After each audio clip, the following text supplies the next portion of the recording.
forging is often a very organic process. Many times it is not as important that the dimension of your forging be exact, but rather that the material be proportional and the elements of a piece work together. However, it is good to be able to forge to a fairly exact size, and today we will look at how dimensional stops, or kiss blocks as they are called sometimes, can help you to do this. An experienced smith at the hammer can most likely forge to a fairly exact dimension.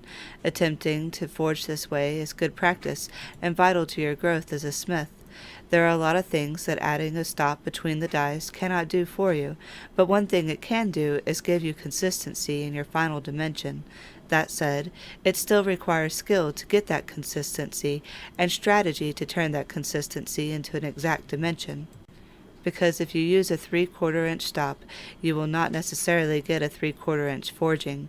Instead, you will get something smaller, so you can begin to add to the thickness of the block until the forging comes out to be the exact right size. With a consistent heat, and using the same techniques every time, you may be surprised to find yourself forging within a few thousandths of an inch. So how do we make our stops?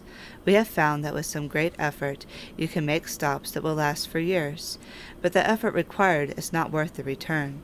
It is better to simply make quick disposable stops that can easily be turned to size, and save the ones that work well and dispose of the ones that are worn out.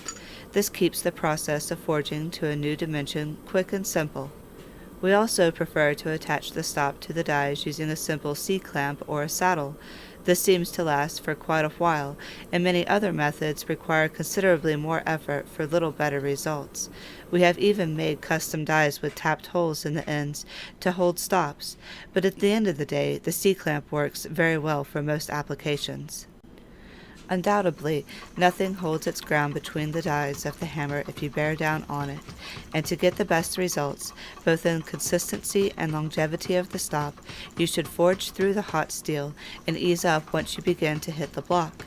As well, your final passes should be made at the same feed rate and at the same heat for consistency, because metal does grow when it is hot after all.